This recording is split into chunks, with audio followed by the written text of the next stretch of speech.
এখন যে রিটটা ফাইল করেছি সেটা ওটার সাথে কিছু সামঞ্জস্যতা আছে।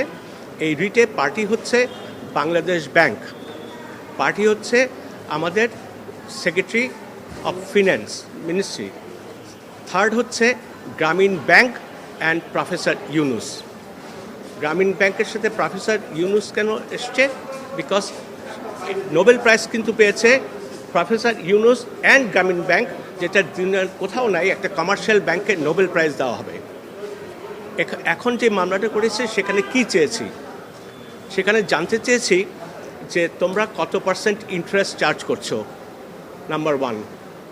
নাম্বার টু, যদি কোনো কমার্শিয়াল ব্যাংকের থেকে আপনি লোন নেন, কমার্শিয়াল ব্যাংকে 1 লাখ টাকার লোন নিলে আপনি যদি 3 লাখ টাকা পরিশোধ করেন তারপরে আর কোনো কিছু পরিশোধ করতে হবে না।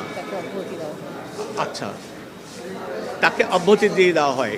সেকেন্ডলি, গ্রামীণ ব্যাংকের ক্ষেত্রে যেটা বললাম, 10 বছরের বেশি একজন সুদ দিয়ে যাচ্ছে কাবলিওয়ালার মতো।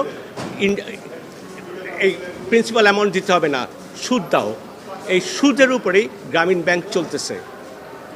আরও লিখেছি যে 18th and 19th সেঞ্চুরির আমেরিকার যে স্লেভরা ছিল তারা সারাদিন কাজ করে শান্তিতে ঘুমাতে যেত।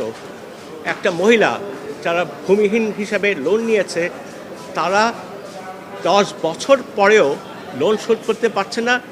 এটাও দেখিয়ে দিয়েছে একটা মহিলা সকালে কখন ঘুম থেকে ওঠে, তার হাজব্যান্ড কখন মসজিদ থেকে আসে, তখন থেকে আরম্ভ করে রাত্রেবেলা সবাইকে খাওয়িয়ে সে ঘুমাতে যায়, কিন্তু তার মাথায় টেনশন থেকেই থাকে যে আমি ইন্টারেস্টের টাকাটা কিভাবে দেব।